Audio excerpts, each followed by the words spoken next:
Welcome everybody for the fractional calculus seminar series. Today we have Professor YangQuan Chen, who is with the Department of Mechanical and Aerospace Engineering at the University of California, Merced. He received his BS from the University of Science and Technology of Beijing, MS from Beijing Institute of Technology, and PhD from Nanyang Technological University, Singapore.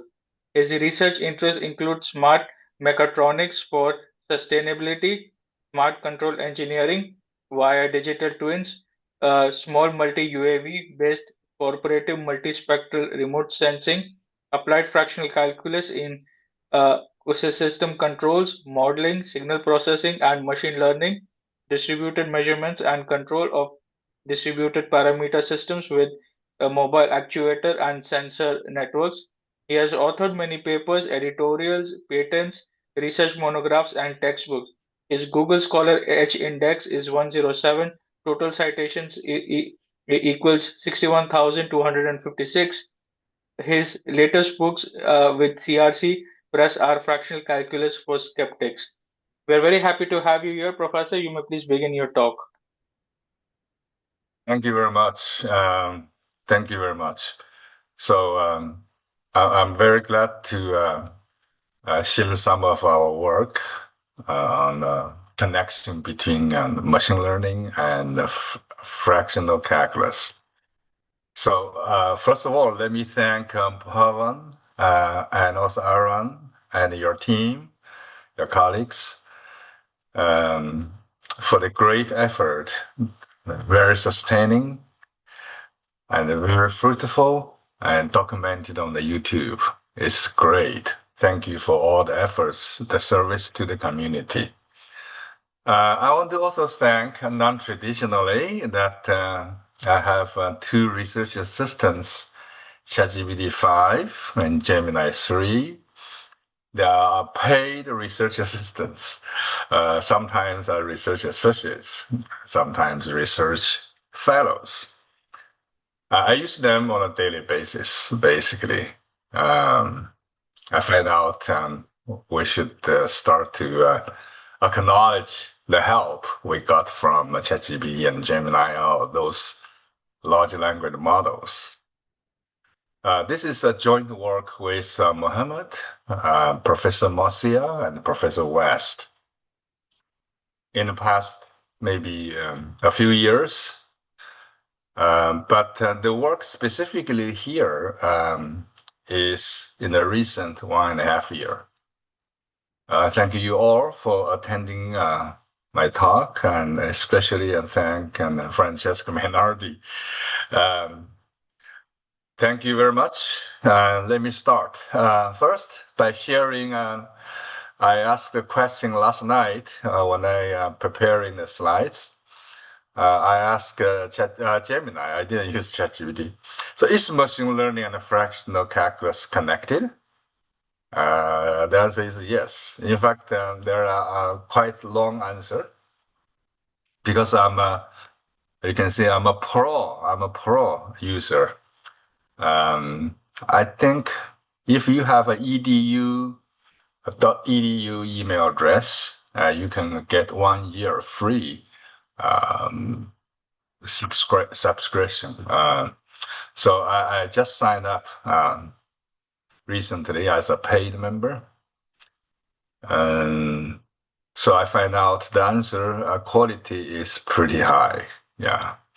So they said that machine learning and fractional calculus are connected and represent an active area of research. I totally agree. So I have been advocating this topic for a while, in a recent maybe 5 years, perhaps a little bit more. Yeah, less than 10 years. But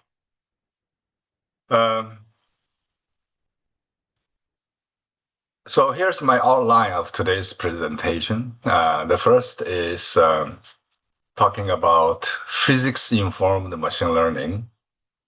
Yes, but also we should talk about complexity-informed machine learning. So what's that? Why we say that? After that, of course, everybody knows here and knows fractional calculus. But I want to highlight the fractal calculus as well. And frankly speaking, previously, I didn't like very much about fractal calculus. I even tried to correct people. Oh, you should say fractional calculus. So today I'm going to share with you. I changed my mind recently. I find out it makes sense also talk about fractal calculus. Fractal calculus is one of the many variants about what they call the local fractional calculus. Again, pretty. I didn't like that previously, but now I feel like it may make sense in some cases. So I'm going to share with you. With this preparation, then I'm going to show the science of roughness for machine learning. So some key ideas. But I deleted almost all the heavy equations because you will get distracted very often in those equations. Details, you can check the paper itself. Finally, I'm going to share with you, from my point of view, what are those rich opportunities on this topic. Okay. Let me start. First of all, this is the last a year ago. My student did a PhD proposal defense, and I took a picture of his screen, and he talked about why AI. I think many of you heard about the Chen Huang. This is a phenomenon, and the economy is basically now driven by this AI hype, the GPUs, and it's changing our lives. And it's coming. It's unavoidable. This is what Jensen Huang said. If we do not engage with AI actively and aggressively, you are doing it wrong. You are not going to lose your job to AI. You are going to lose your job to somebody who uses AI. It's so true. We are very close, 2 hours away from Silicon Valley, and we smell that situation. The young people, junior engineers losing their jobs to AI. It's already a fact. Of course, by the way, my student Rafi's topic also with AI, machine learning, talking about health monitoring and how to make those work smart, make AI explainable. And in the dissertation, of course, he also used fractional calculus a little bit, not the mainstream, but the side dishes. Because he studies the Earth remote sensing and for Earth health monitoring and human physiology. So the key word behind this topic is complexity, because human physiology signals are complex signals, and Earth is a complex system as well. So anyway, just also he did physics-informed machine learning as well. So I think physics-informed machine learning, PIN, physics-informed neural networks. I think this one get to the Nature papers, and if you check out, it's becoming a huge topic. And George's paper, or the first paper, was heavily cited. He was very proud of it, and we were together at dinner, and he showed me the citation number. I think it's almost 10,000. for single paper. But the problem is, I feel like physics-informed machine learning itself is irony. It's people may feel like this is not really good. In a sense that the machine learning didn't even consider or respect physics. Now you start to respect physics. That doesn't sound very good. Okay. On the other hand, um, if you say you are doing physics-informed machine learning, are you referring to the other machine learnings who are not respecting physics? Even you do physics, you considered physics and respected physics in the machine learning. But what about others like chemistry? Interestingly, I did a search about chemistry-informed machine learning. Wow, it's huge amount of paper already. So if you are curious, you can check chemistry-informed machine learning. Huge. Now, how about psychology? How about physiology? Okay. So machine learning should respect a lot of things, but there's one thing should not be missed is complexity. So the level of complexity of the problem you are trying to solve, the amount of the level of complexity of data, or the system behind the generator of those data, that is a complex system. You ignore those complexity and try to do machine learning, something is not right. So therefore, clearly, intuitively, machine learning should respect the complexity. It should be complexly informed. So I call this the CIML. So this responding to that. But this is a rich topic and I can talk forever. But I just make argument that PIML, sure, but actually you also need to be CIML. Well, this is a busy slide. It takes some time. I gave a lot of talks, and in one of the talks, I said that fractional calculus can help you to have a better life than those who do not know fractional calculus. Why? Because Bruce J. West's book here. This book is a book with 0 equations in there.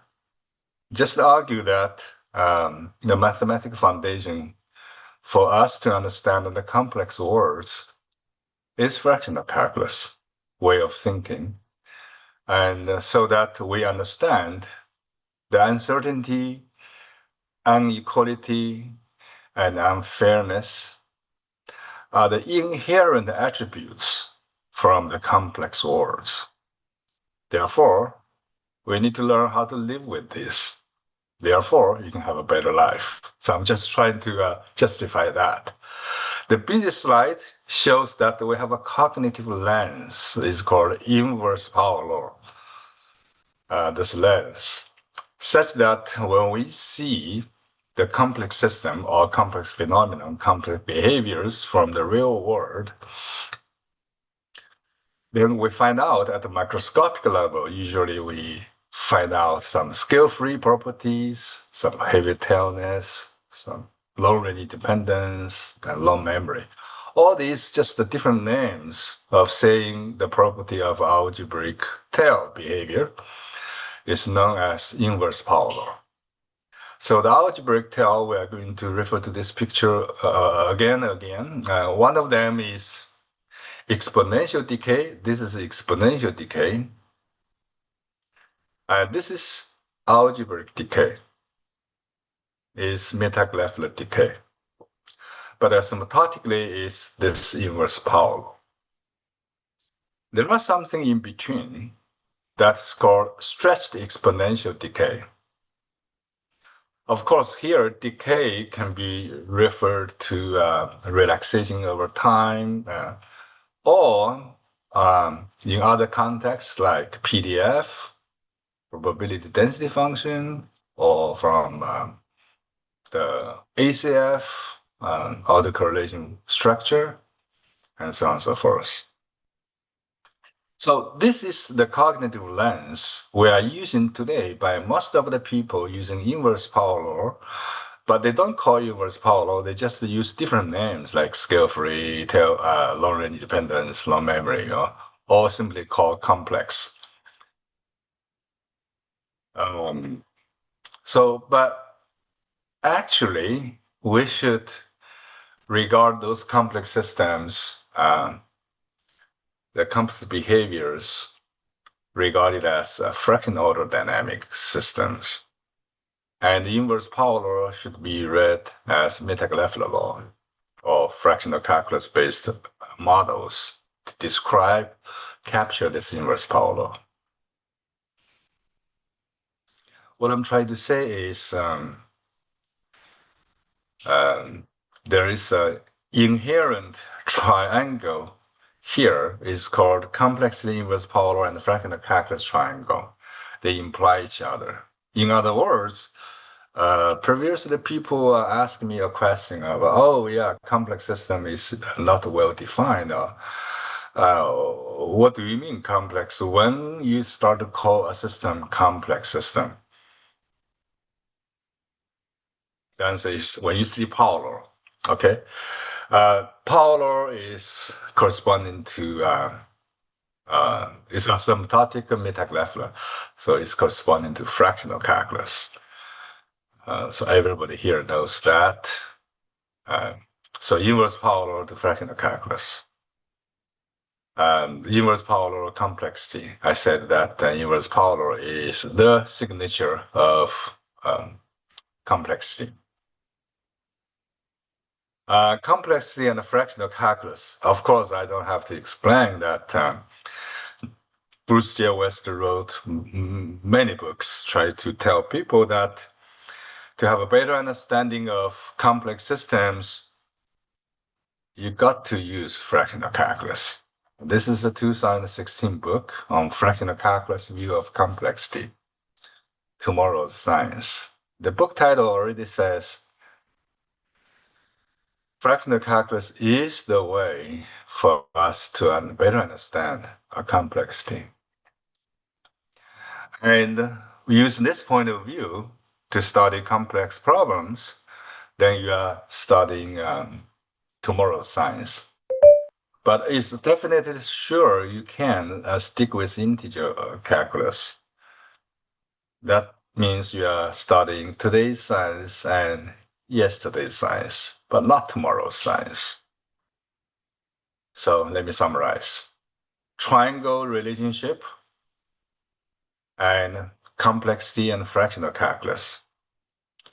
And if you want to have a better life, you want to feel that's a part of the complex system, you're not trying to complain the system, you live with it. So that's this book is for. I like it. Yeah, very much. So in fact, I keep saying that the tail matters. Tail matters. Indeed. There was a humorous saying that tail is called detail. Okay. The devil is in the detail. Okay. And yeah. Yeah, I have a dedicated slide to explain that. But here I'm just to say that the tail matters. Interestingly, if you search tail behavior, tail, and machine learning, you see a lot of things. And people discovered and rediscovered again and again to see these tail behaviors. Okay, especially in the statistical sense. And a lot of other things like generality, ability to generalize. is linked to how to handle the heavy-tailed behaviors. Most recently, in the past less than 10 years, there is a significant work by Charles Martin and also by UC Berkeley professor Mike Mahoney. Check out called weightwatcher.ai. They try to answer a very simple question.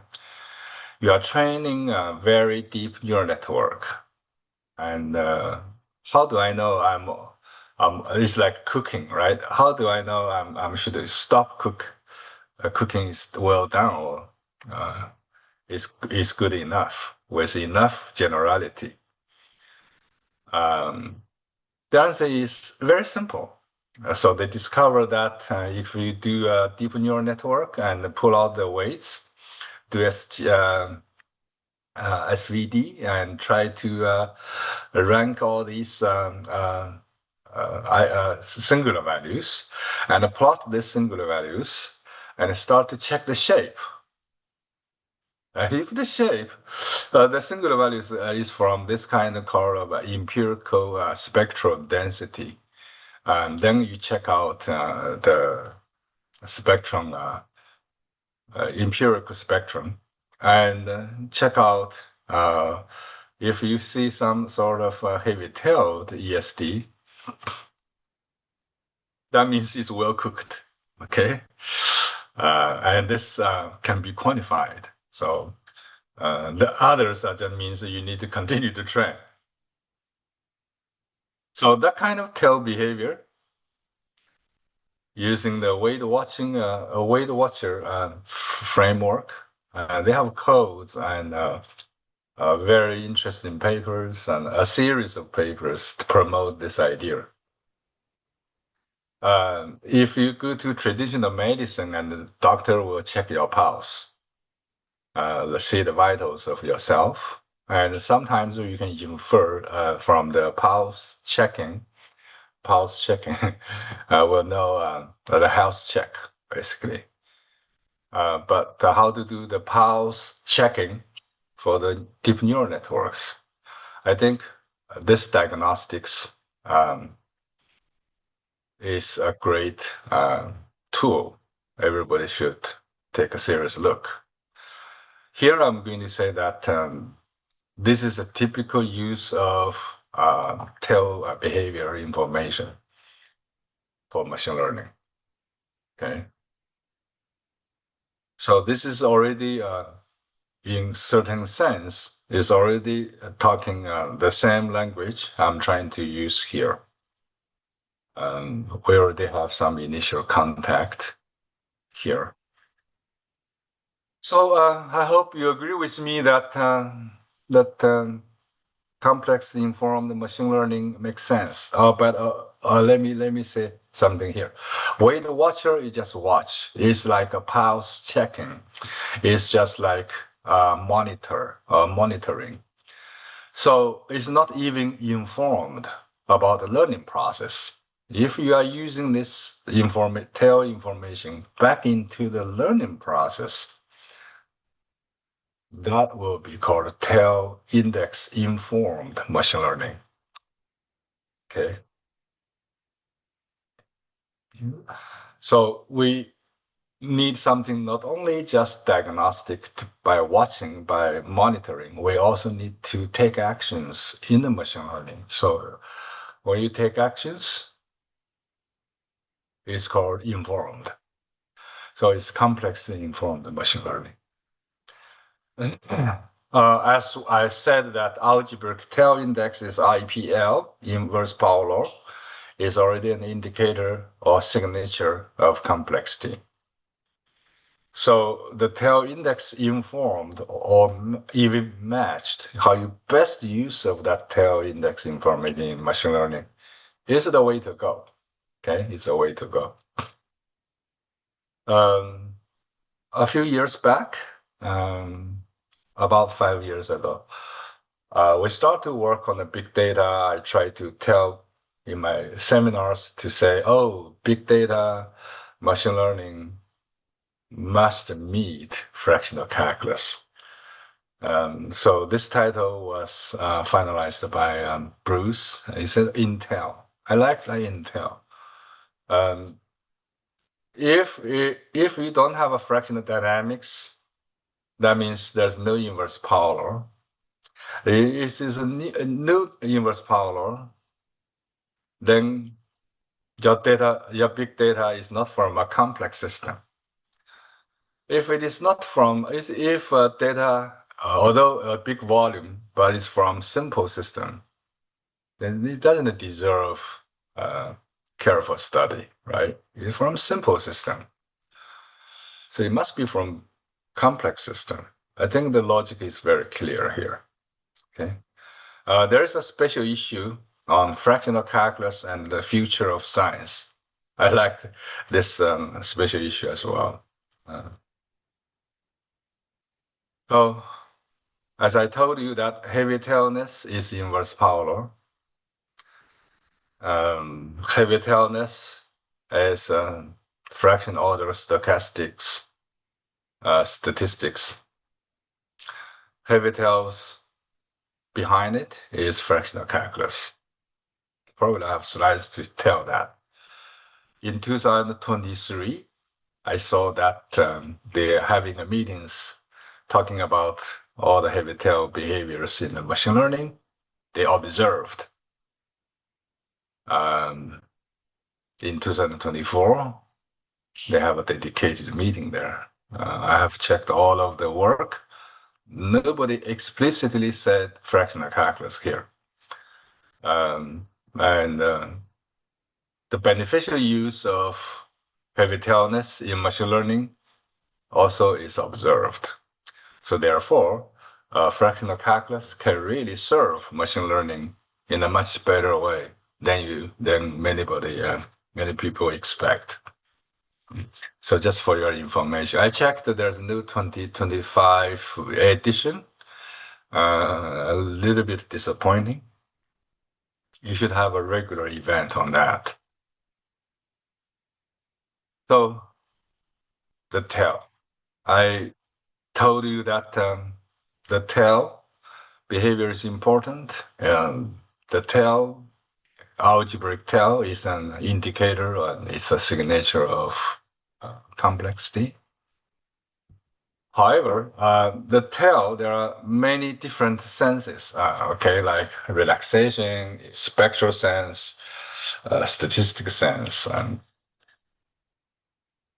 Okay, so it's not necessary to be like just a time history and they relax. Could be a PDF, ACF. Okay, I said that already.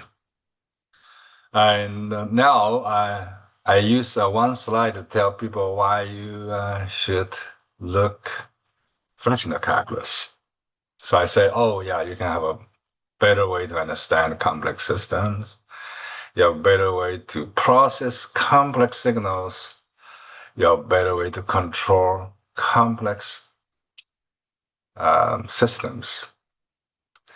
And recent years, I'm trying to make a case to convince people they can do better job performing optimization.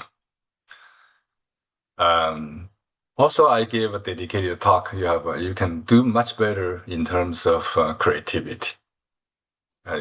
Can enable creativity in a better way. Today in the machine learning AI age, every day you come up and you want to do is to come out with good questions to ask ChatGPT. Okay, good question will lead to good research. Okay. Then that's the origin of creativity. And then how you can ask good questions to them. One of the ways you go in between integers, right? So fractional calculus. Now I hope you perhaps agree with me. You can better perform the big data processing and machine learning. You see better, and we should understand in such a way that we want we can do better than the best by default. Okay. Um, this this spring, I met Michael Mahoney in UC Merced campus. He gave a talk there, and we had a long chat. I tried to sell a fractional calculus to him, and he said he knows. I said that we can do better than the best. Oh, he liked that. He said, but I said to my student in a different way. He said, don't try to do better job than the bad. Oh, I like that. So a lot of papers, they say they are doing better job. They should say they can do better than the best. But actually, they showed, unfortunately, many papers show they can do better job than bad. Luke Mahoney said, don't do better job than bad to his students. I like that too. Well, I think we have a lengthy discussion about physics-informed machine learning and complexity-informed machine learning. At this point, I hope you agree with me that there is a good connection between fractional calculus and machine learning should respect the complexity. Now, these are very easy topic for everybody. You guys are all experts of fractional calculus. I already told you I used to dislike fractal calculus, but now I put them together. I'll tell you what and why. Okay, let's start with this proof. Okay. So tell matters, I show you three types. One is exponential decay, this red one. It's called exponential law. Okay. Inverse power law is basically Mittag-Leffler. So it's sorry, not the red one. The red one is inverse power. This dashed black one is exponential decay. If you raise x to the power alpha, that's called a stretched exponential. It's this blue dot line. Okay, in the middle is slower. Is slower than exponential, but it's faster than inverse power law. Do you see that? So for the reference, I also put e to the power of x squared. If x is event, and then this is a PDF, a probability density Gaussian distribution. So you can see the decay in this way. So we already know, I'm not going to repeat this red line corresponding to the easy fractional order dynamics behind. The fundamental solution is Mittag-Leffler function, and the tail behavior asymptotically is inverse polar. But the black one is just a first order, like RC charging, discharging, or the very simple relaxation integer order. But between integer order calculus and fractional order calculus, what's in between? So that the fundamental solution will result in the stretched exponential? The answer is, so we know that this is integer calculus is exponential. Fractional calculus, this is corresponding Mittag-Leffler. But what is stretched exponential? It's something like this. What's missing? So this D has no alpha compared to this one. So it's just dt alpha. So this is an idea by artificially distort the time axis. So therefore, some people call this is deformed calculus, deformed derivative, deformed fractional derivative. Okay. But for this specific case, of course, the people say that t to the power alpha What about I put this g of t? It's a function. Deform the t to the function of gt. Yes, you can do that. That was called structural fractional derivative structure. There's a structure g of t there. There are many different forms of the g of t to deform the time axis. The specific power law in the t to the power of alpha is called fractal calculus. It is also called Hausdorff calculus. Okay. I did some simple. So this is a definition. We deform the t to the power of alpha. So we have some sort of fractal, so local fractal derivative. But by doing that, it's very natural to use this chain rule to get this one. So in other words, this can be written as can be converted to like a time-weighted integer order calculus. Okay, time-weighted integer order calculus.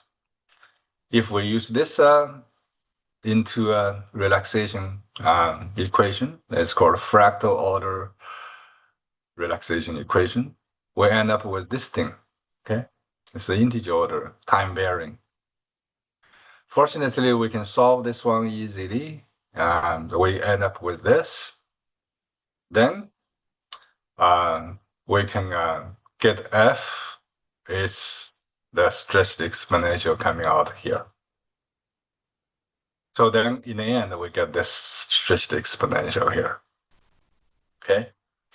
So answer that question in the inverse power law and exponential law. In the middle is called stretched exponential.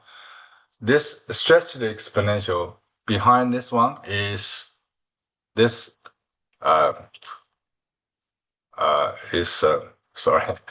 is this fractal relaxation equation, differential equation. Okay. I hope this is clear, corresponding to that relaxation speed. We can see that. But I want to make a comment here. Anything when we apply the locality and the local fractional derivatives. I said this one, but maybe people can give me exceptions. But so far, what I have seen, all the local fractional derivatives are integer order derivatives. There is a corresponding integer order derivatives there. There are different names. I said structural, local, deformed, conformable, Hausdorff, fractal. There are many names and many things on that. I want to say that I'm not against this because there is an additional way to quantify the tail behavior. You have another way to describe the tail behavior that is not too fast, not too slow, in the middle. So the fractal relaxation equation has a right to exist, okay?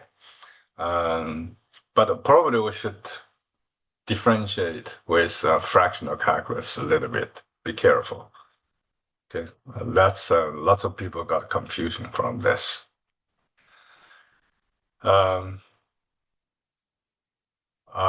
Many people didn't relate the inverse power law, the algebraic tail, to the heavy tailness. I want to mention Francesco Menardi's paper. This paper I highly recommend. If you haven't read it, you must read it.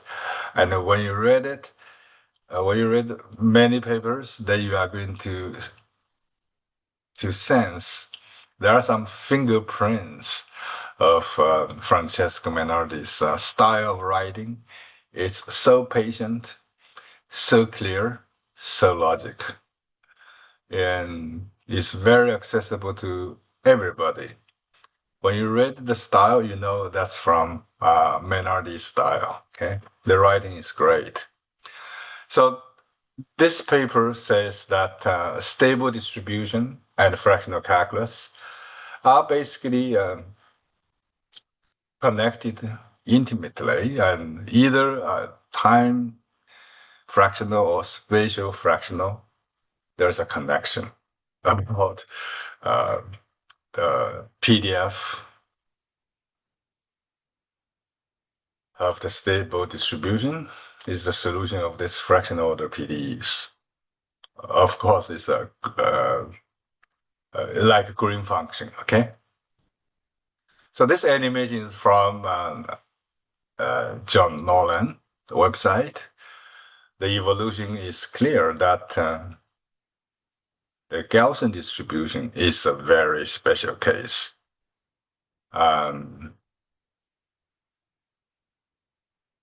So we would like to say that all the non-normal distributions are normal. And the normal distribution is a singularity, okay? So we should embrace different types of distributions, including this rich heavy-tailed distributions. And heavy-tailed distributions corresponding to fractional or calculus. So whenever we say algebraic tail in a statistical sense, we're already saying fractional calculus. Many people only get used to the inverse polar algebraic tail in terms of relaxation, time history, the tail behavior. I want to emphasize again that in many of these real world phenomena, the algebraic tail in the statistic sense is actually fractional calculus. I give you another example. Everybody knows that albatross over the millions of years of slow optimization, the PDF from Brownian motion get to the Levy flights, and that actually was published in Nature in 1996, 40 years ago, or 30 years ago. But remember that the albatross, the birds, already learned how to survive using fractional calculus. I hope you agree with that. And you also agree with that the evolution taught the birds to use fractional calculus for them to survive. For those birds insist on the integer order calculus that's corresponding to the Brownian motion, they already distinct, didn't exist today. I think this is a metaphor implied for us. We should really seriously embrace fractional calculus, or not waiting the nature to teach us in the next million years. I think I already said the inverse power law in a different context. We talked about anomalous relaxation evolving over time. In anomalous diffusion and mean square displacement, MSD versus time, it's inverse power law. There are like power spectrum. We talk about spectral tail, okay, in the power spectrum, scale free in a degree distribution. The PDF is another name is called heavy tailness. So when we heavy tail, usually we talk about heavy tail is in the sense of PDF, okay, or called fat tail, thick tail, and so on and so forth. But actually, people describe the inverse power law in the autocorrelation structure, ACF. If it is algebraic decay, we don't call it heavy tail, we call it long range dependence. Okay. So if it's the integer order equation, then the ASF is exponential, or then you have a corresponding transfer function, and so on and so forth. So I hope many people actually clear, but still many people are not clear. Well, you say ARD, you mean ACF is reverse polar. Heavy tail PDF is polar, and so on and so forth. So there are many other connections about fractional calculus. I just single out a few and say like 2080 rule. Um, when people say when the forest is big, there are all types of birds. It takes all kinds. That's already saying the world is complex. It's a fractional calculus. And variability, black swan, emergence, surprise, non-locality, long-term memory, complexity, anything that you start to use complex, then it's already implying you are going to use fractional calculus, or you should use fractional calculus. And there's another thing I don't have time to address. This one is a renormalization group. The theory and talking about universality. Those things actually are also linked to and you'd like to find an orthogonal transformation that matches the two, right? oh Applications in biology and medicine and so on. wait my series directly Okay, so that's the first part. Okay, what's going on here? Dynamical system to understand the dynamics of this constraint optimization algorithm. Why I hear something. The second part, I'm going to talk about distributed optimization. I think you have a tab open or something which has a video going on. You have to solve yeah, I heard something, but it's automatically activated by something.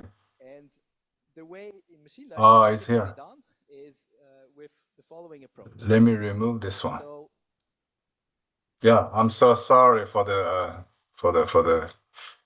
this is something activated by something. Okay, but oh, I'm running out of my time. Okay. Okay, you don't want to hear me talking. Let me go faster. But I want to mention one thing that renormalization group and machine learning is also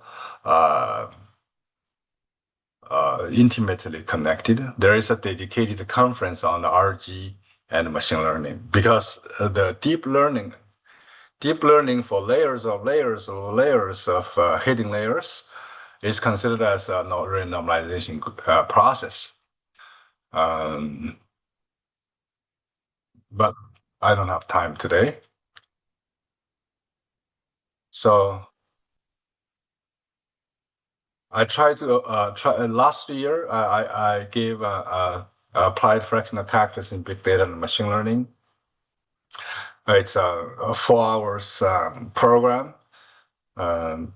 So I never put my recorded lectures 3.5 hours. There's a half-hour break in the YouTube, but I put it here for the first time. You can take a look.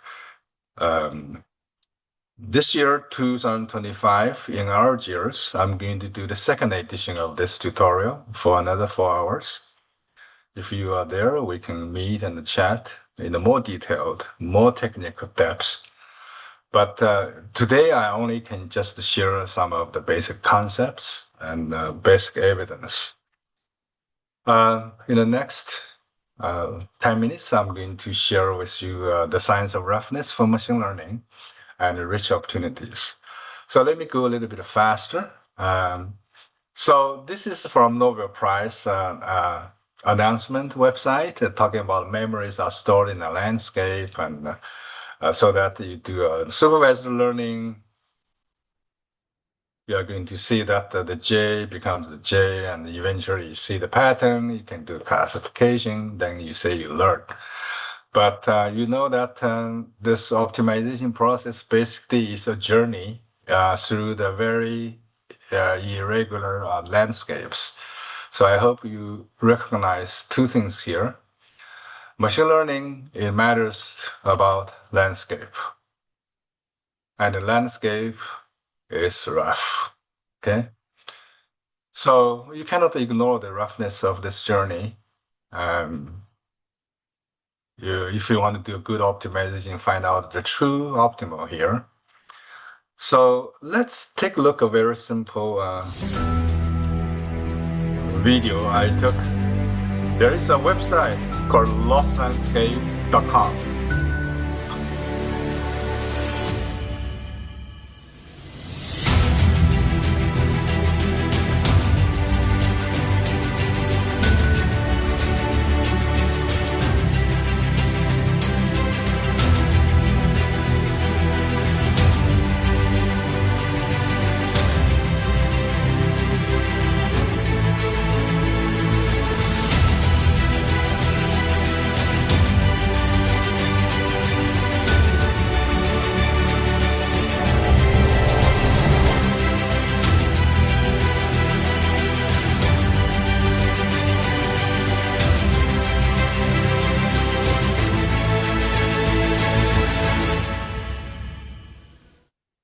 Okay, nice music, but I hope you see that there's a flash say loss dynamics, meaning the loss landscape is rough and loss dynamics is moving there, and I hope you agree with me. The loss dynamics is fractional order dynamic, right?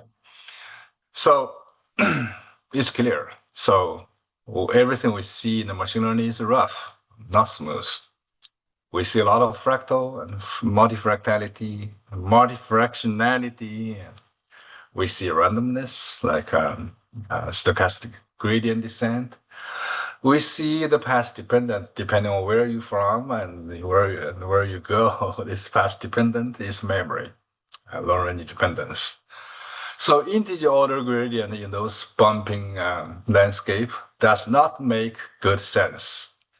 Therefore, we really need to study the complexity of the landscape. So should machine learning algorithms be designed to respect the complexity? The answer, I hope, is of course. So it's just started. So I want to even say that machine learning is a rough business and how to deal with those roughness. It matters on how to deal with the roughness scientifically. So this raises the question, is there something called science of roughness?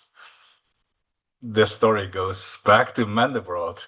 I heard from Bruce J. West, he met Mandelbrot before, and he said, Mandelbrot almost named fractal as a science of roughness, almost named. And later on, in his TED talk, he said to people he kind of regretted didn't use named fractal as a science of roughness. He used fractal. That probably reduced the popularity, in fact, because the regular people didn't understand, what is fractal? But when you say science of roughness, is so clear, isn't it? So that's why we pick up this term, science of roughness, in our book. The question is how to quantify those roughness and how to use those quantification into the machine learning. So basically, complexity informed is also roughness awareness or roughness informed. And when you are informed about this roughness in the landscape, loss landscape, then you are doing a smarter machine learning. Okay, so this book subtitle is we dedicated a series of book here. We are trying to write. We are planning 3 right now, but one published, 2 is already in printer. So you can see the subtitle here is quantifying roughness. Okay, there are a lot of contents I don't have time to cover.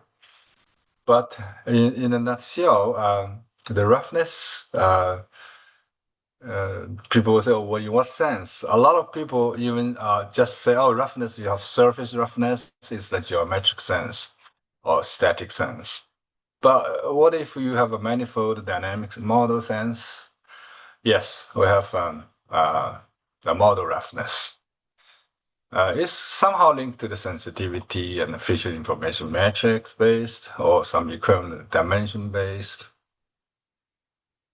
Of course, we are now agree that statistical roughness, we want to say that Gaussian distribution is considered smooth. Levy distribution is considered rough because there's heavy tail, lots of spikes, outliers, and so on and so forth. Then also I checked and we have an exhausted list of different notions of roughness. It's a very long list, okay? Algebraic topology, all can be well defined mathematically. So with this in mind, we recently just published a paper with this same title of my today's talk. So all the technical details are in this paper. I suggest you go and check this book, this paper. And then most recently, we not only do roughness-informed machine learning, we find out that sometimes you want to do machine unlearning, meaning you want to forget, you want to withdraw from the participation, like those federated learning, okay? Your privacy you don't want to share. So how we can do roughness-informed machine unlearning with the same title, but just unlearning. So this will appear in 2025 ICFDA. We prepared to present that. So the remark here is roughness is not just a noise, and it's perhaps a useful structure in there and waiting us to use it. In a sense of spectral roughness, landscape roughness. So it's linked to the fractal geometry, linked to the fractional calculus, and so on and so forth. Of course, we can introduce multifractality in there and talking about the roughness. What about the roughness is changing in the space and the changing roughness, how you describe that changes, okay, in the roughness. Okay, so it's never really a static concept. So we can leverage all this roughness information into the learning and learn better and forget more safely. So roughness-informed machine learning and unlearning, and we are now under the unified notion and to leverage the roughness information in there. So these two papers should give you a very good start. There are rich opportunities ahead of us. Okay, time is up. How to quantify the roughness?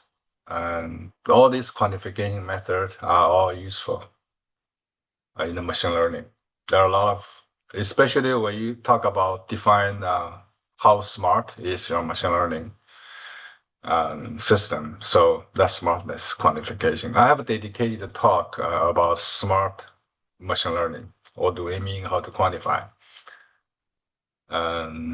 So also I have three layers of use of the information. Awareness is just like a diagnostic, like a Weight Watcher, and you understand what's going on, but you don't take action.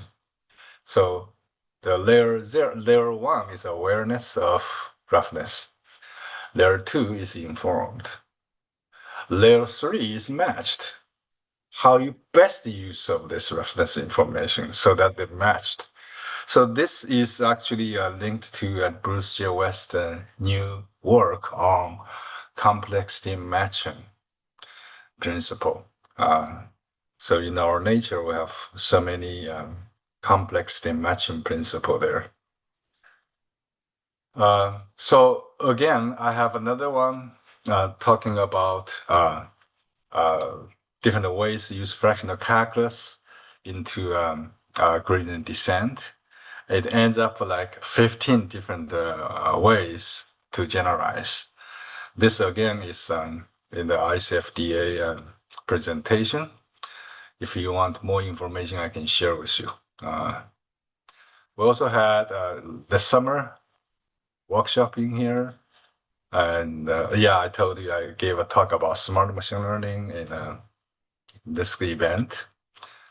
And then you probably know that in this journal, we also set up machine learning and AI machine learning optimization big data dedicated section. And this is in operation with lots of submissions. And we are going to have an international conference on this. There's a dedicated track.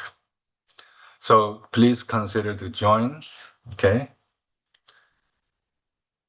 All right. So sorry, I used up my time, didn't give a chance for discussing. And That's all right. yeah, We could take a let's. quick one or two questions. If somebody has a question or a curiosity, you can raise your hand, uh, and I'll call out your name in the order they appear.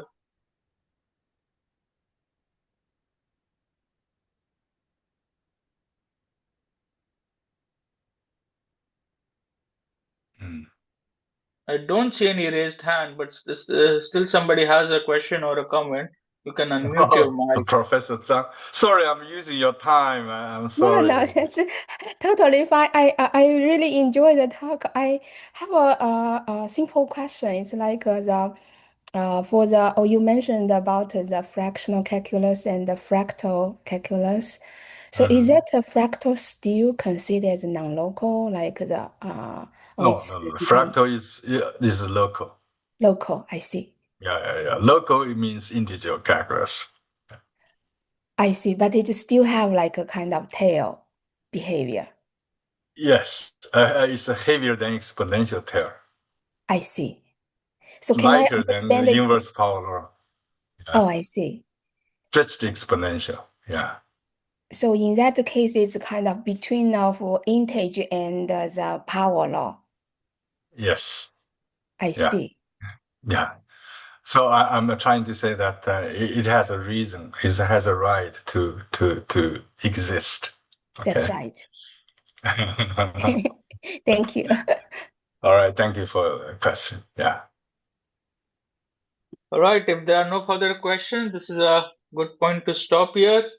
Thank you very much again, Professor Yang Chung, for the nice talk. Thank you.